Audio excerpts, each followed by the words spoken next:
the Meeting Underground. Thank you for joining us. Today's special guest is Spencer Ryan, singer-songwriter, performer, and I was able to see him perform last week at a showcase, and I really liked him, and I asked him to come, and so we're going to do a show here. Thank you for joining us, Spencer. Thank you. Yeah. So, how long have you been in Nashville? Almost 2 years. 2 years now? Mm-hmm. And where are you from? Roanoke, Virginia. So, Roanoke. Yeah. You got kin and families in it? I don't.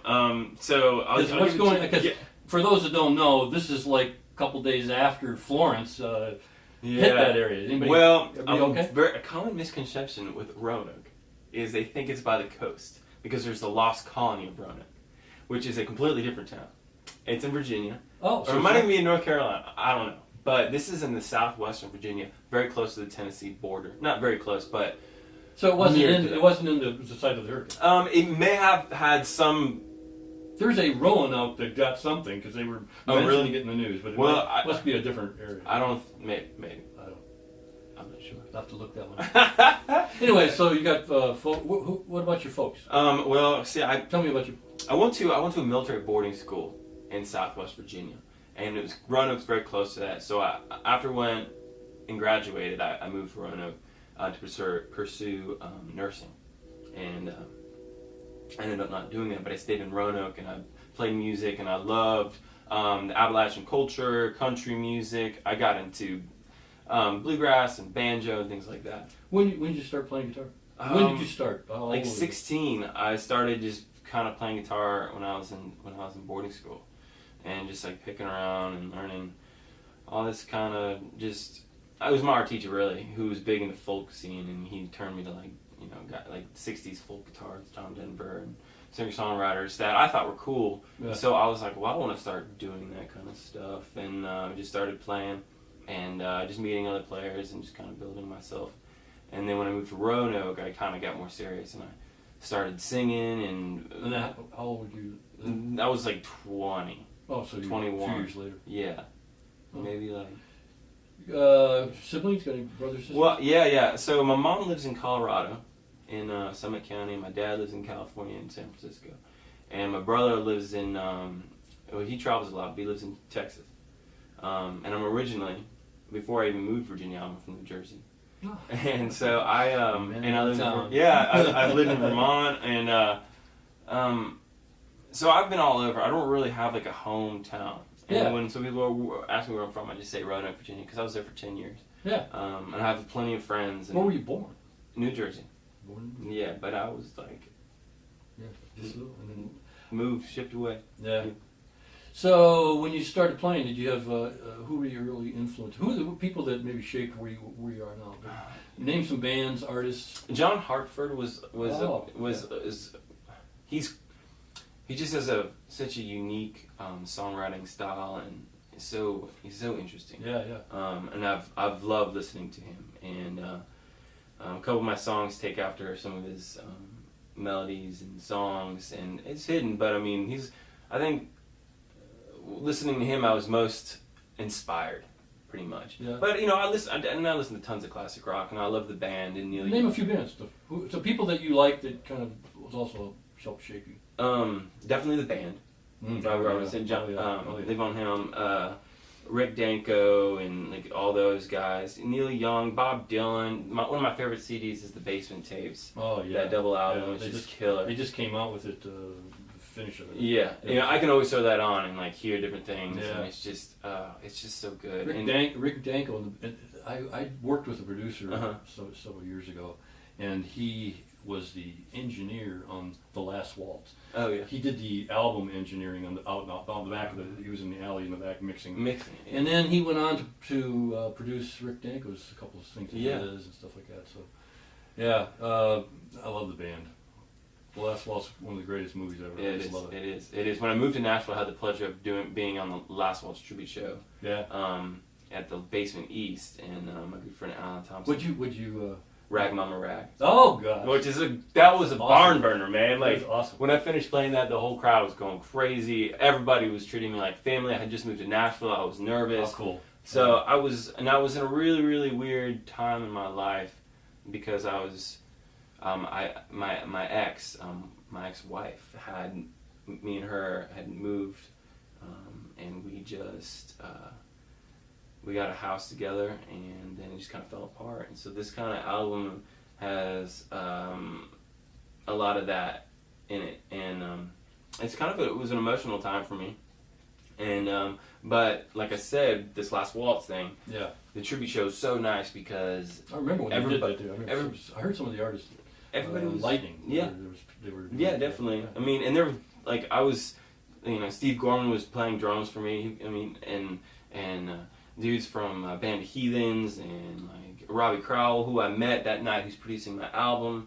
It was just a really big thing for me, and I was so appreciative, and hopefully I get to do it this year, but we'll see. Maybe Terry will let me. But Listen. and so yeah, the band, the Last Waltz, The other bands or artists. other bands. I mean, we're Neil Young, and I love Waylon Jennings and Merle Haggard, and I mean, I think the biggest one was John Hartford as the most influential. Yeah. I mean, I don't That's play great. like He's him, great. but it's just he's funky, he's interesting. Yeah. I've been, I don't know, there's just a lot of cool things that he did. So, do you do any? Are there any other areas of art that you are involved with, or is you mostly focused on music and Yeah, writing? music. You call yourself a song? Answer that question first. Yeah, before I rush yeah. into the next one. I do. That's pretty much my art. I make art wherever I can, really. Yeah. We've We've had a number of conversations about this Uh-huh. with other people, just about how art really is just what you do and how you do it, and where it comes from. And where you can see be, it. You can be an artist, being a mechanic or Yeah. anything else. If you take it from a creative angle Mhm. and a heart angle, it Definitely. comes from the heart. Well, like we were saying, I do a lot of plumbing in Nashville. That's one of Yeah. my jobs, and like I always try to make it look nice. Yeah. You know what I mean? I want it to flow and look good. I'm proud of my work, and when I see something that can be done to make it look good, or but let's say like some flowers are wilting, I'll hang them upside a drum and I'll put them in a wreath. You know what I mean? Like I do little things like So that. it's like an expression of the way you live, Yeah, the way you are, pretty much. So, Very much So so. what you're doing, that's what makes it. That's what makes those things more than mundane. Is that Exactly. we give ourselves to them and work in them and Of course. create with them. Stuff like that. Yeah, definitely. And I love fashion. I love cool shirts and Yeah. fonts and poster designing and album covers, and I like I said, it's pretty much everywhere. But as far as like what I'm really serious about is like I just want to make this album that's coming out like the best thing I could possibly make. Do you consider if like I introduced you as a singer songwriter? Uh-huh. Are you comfortable with? Is that what you would say? Yeah, is the yeah. center of I don't like singer songwriter performer. yeah. Yeah. Definitely. You've been in many bands. I saw that you did a release, or you were doing a thing with the Breaknecks. Breaknecks is a funny story. So when I moved to Nashville, I met this pedal steel player named Casey Southpaw, I think his name. Anyways, so he was looking for a player, and we went on a couple runs, and I really wanted to call my band the Breaknecks because he was Good name. Well, it's cool because well he played the pedal steel. Yeah. Sit down like that, and whenever you play it, you look down, and if you're learning, you're always looking down. So what happened was he was playing so much and learning so much, or I don't know, and probably had very good posture at the same time, that he had neck pains, and so he went to the doctor, and his doctor said, you have to wear this cast because you broke your cervical or cracked or fractured your neck, because he was just looking down so much and there's so much strain. And so I was hours like, and hours of it. Exactly. So I was like, that's perfect. It's like sitting at a desk, for a living. It ends up catching up to you just because you're never moving around. I know, and I think it's a great name, Spencer Ryan and the Breaknecks. That's great. But then I was just like, I'm just gonna do Spencer Ryan, and I just kind of left that be. And no one else has taken the name. Anyone could take it, I guess. But did you guys release anything together? Or no, we just did shows together. We just did some shows together. Yeah. So the stuff you saw was probably the posters. Yeah, it looked like it might have been an album cover, EP or something. Yeah. Well, that was a cool art piece that my friend Jamie Phillips did. She's a phenomenal painter. And I asked her, I was Her like, name sounds familiar. she's from Virginia, and she does a lot of stuff. And she was like, yeah, sure.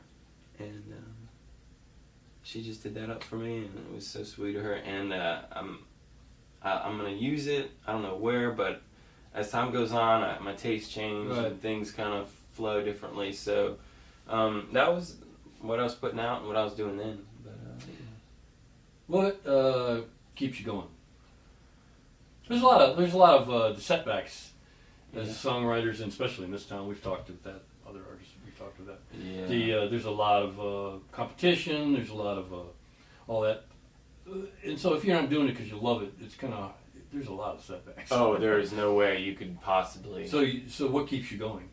What is it about music that really telling a story when you're things like that? Yeah, I just like to formulate a song that like gets you excited. You get up in the morning, you're excited, and you sit at your table and you play it over and over and over again. It's an awesome feeling, especially when it Nothing like when you first write a song. Yeah, and you're stoked about it, and you think about it all the time. Like I have songs I wrote like 5 or 6 years ago that I still play because I think they're great tunes, and if there weren't, they'd be forgotten because I have written songs. That, you know what I mean? Right. And I don't know how many songs I've written. But speaking of writing songs, what do you have a certain process, or do they come? How does it work with you?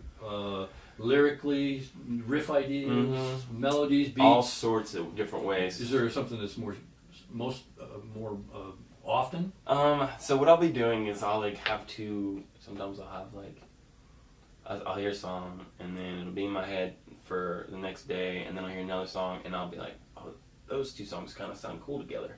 And I'll take bits and pieces of them, and then I'll have hundreds of ideas in my phone or written down, and I'll come up with something. We'll formulate a verse, and then I'll take it to one of my friends, and I'll be like, "What do you think? What would you add?" Because I love to co-write. I was going to ask you. I love that. You like co-writing? Yes, that's probably. I mean, because when you give an idea to another person, this and they town take there's it, a lot of co-writing. Oh yeah, I know. See, I came out of Detroit, and our writing and I'm also older. I was like 60s or early 70s. That was the prime of where I really was enmeshed in music. Yeah. And the writing was never co-writing. It was always expressional. Yeah.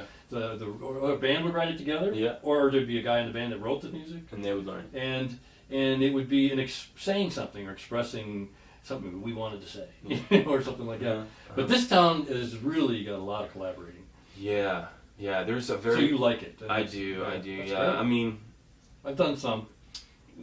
It's been good and bad. One of my favorite things to do is I did this with this girl I wrote a song called Aftermath. Her name was Rosa Pullman, talented singer-songwriter, and we were roommates. And one night we were reading a bunch of Shel Silverstein poems, and we decided to write together by like finishing each other's sentences, but we'd write one thing and then put one word on the next line and then fold the top over so they can't read it, and it would be like this new train of thought. That's great. And me and her were just like we were on the same wavelength or something, because we wrote the song, and it was just so cool to. Yeah, because once you've unfolded it all, it's like that long. The process itself is and it's exciting. Yeah, exactly. That's great. I know, and so that's one way of doing it. And I mean, those are the things that keep me doing music, which is like that's my next question. Yeah, that's what keeps you going.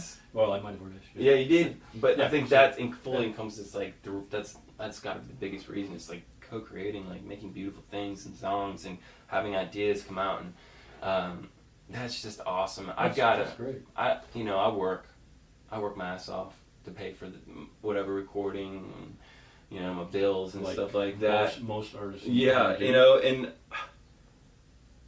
and that's fine. Yeah. I would really like to just relax every day and just write and just hang out, but I'm not there yet. Yeah. You know what I mean? Well, I get it. It's a struggle. Art's a struggle. Yeah. I said to somebody, one of the guests here, to me, art is like a high calling and it's a hard road. Mm-hmm. And you plug away and you do it because you're passionate about it, you Mhm. love it, you do it, you keep moving on, Mm-hmm. and you make friends and you make connections. But there's a lot of people that it never really pans into the next thing. What would you consider, so of a life of doing this, what would you consider success? Success as, is it a personal thing? Yeah. Yeah. It is Because definitely if a it's, personal thing. no, go ahead, I don't want to. No, oh yeah, like you play to suit yourself, and you do it for you. If you struggle, and if you're having a miserable time making music for other people or what people think they want, I don't think it's going to be very successful. Right. But the end payoff would be nice and everybody wants it, but yeah, but the success of it is continuing on, Yeah. and it's a self expression, Mhm. self fulfillment. Yeah. Play to I suit don't want to yourself. put words in. Yeah, no, you're fine. You're fine. I mean, I just, you just play. Yeah, like I said, play to suit yourself. Like, and so my idea, like what I would love is, like I said, wake up in the morning, around 8:30, 9, have my cup of coffee,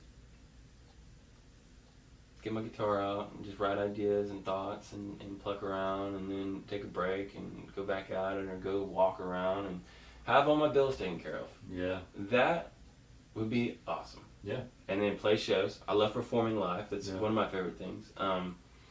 And of course, having fans that enjoy what you're making. Connecting with the people that appreciate Yeah. what you do is that's one of the big Yeah. fulfillments of it. Oh, definitely. So you already kind of got it. What would you say to someone that's coming? Okay, when you came to Nashville, Uh-huh. did you understand Nashville, or did you kind of come in cold and just go, "I'm going to be here"? I came from a small town, and I learned as much as I could in the music there, and everyone there has always been super sweet, and I had lots of friends and folks that really dug my music and wanted to see me succeed, and I got to this point where it was time to move to something bigger, and when I moved here, it was insane, eye-opening. Like, I am so tiny.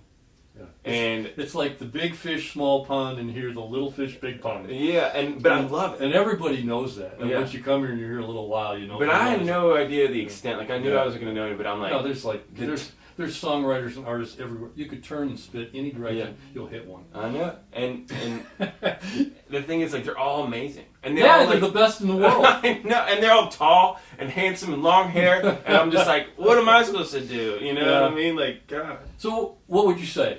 Kind of wrapping it down into we're gonna show a performance of a song that Spencer done. Yeah. But before we get to that, what would you say? Just to someone coming cold, some young kid coming into town, what would you say to them? What would be an advice to them that would help them get through those? You gotta hustle. You can't just like. You don't. You Get get a it by job. osmosis. You get a job and you pay your bills, and you every day you wake up and you hustle. You work and you work. Yeah.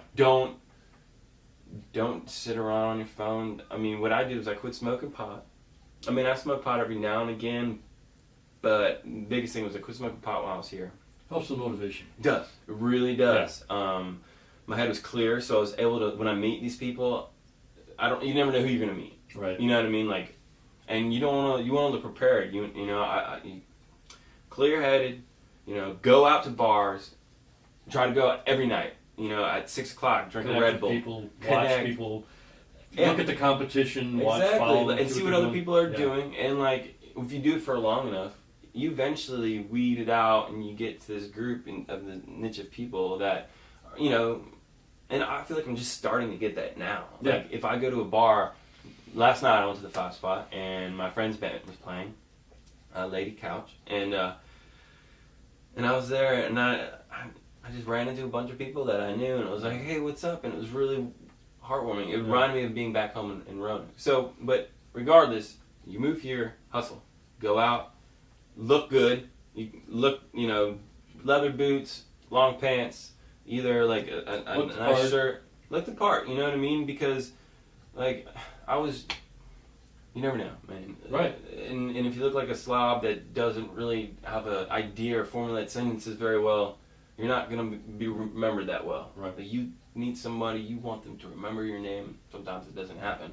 Right. You know, I don't know how many people I've met at bars that we've met before and we forgot we met and we hadn't even had each other's I have people, contact information. they say, you know, they look at me with, and I'm, especially when you get older, you just like, it's harder to remember everybody. Yeah, man. But, you know, yeah. Well, this is really cool. So tell me something about the song that you're going to play, which we already recorded, but yeah. we're going to go to. Yeah, it's called Hope in Nothing. And so this kind of goes back to when I moved here with my ex-wife. We split up, and there was a lot of just lessons, like hard life lessons that I came to realize. And some of the songs on the record, most of them talk about that. And Hope in Nothing was an eye-opener for me because I feel like I was an unfair partner. I was very selfish.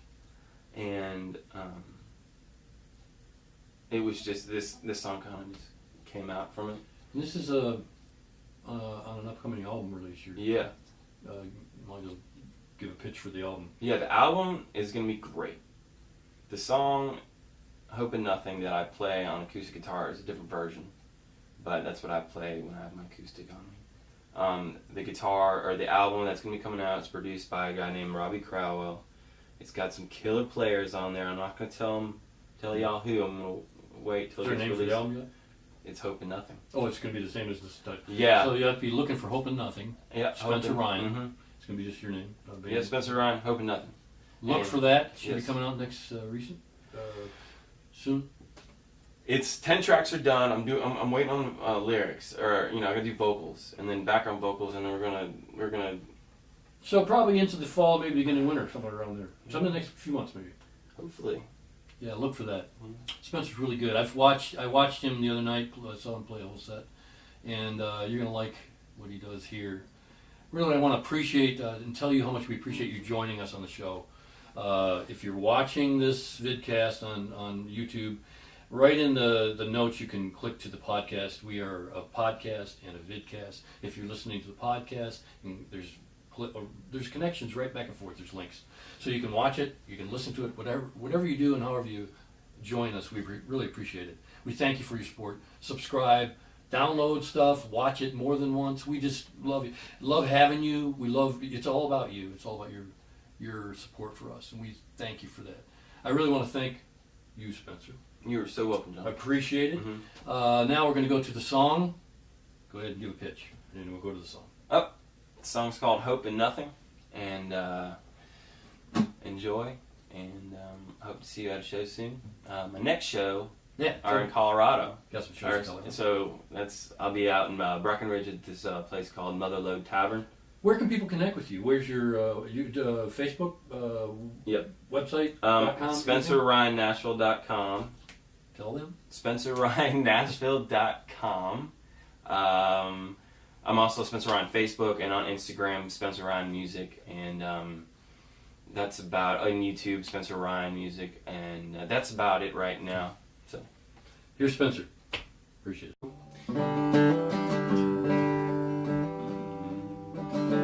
Shared some tables and some chairs.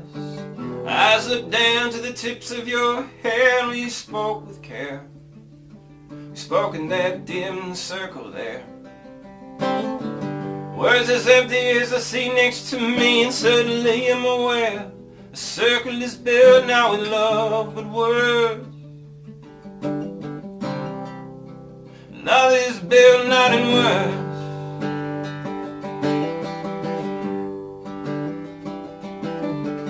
Hope in nothing makes hope die, like words not lived by.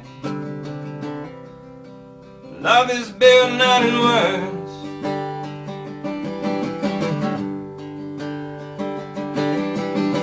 Hands are sore, my dreams are keeping me from the next time that we have to meet. Alone with my thoughts lying in someone's bed, and my pulse is is all I hear in my head. And the hearts are wicked, they're warm at first, but they're soft and sweet. They tell you to follow your heart.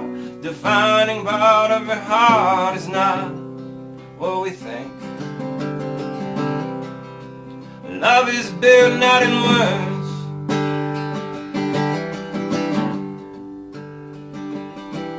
and hoping nothing makes hope die like words not lived by.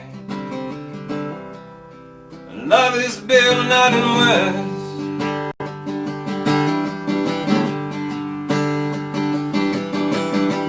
Share some tables and some chairs, and my eyes look down to the tips of your hair. And we spoke with care. We spoke in that dim circle there.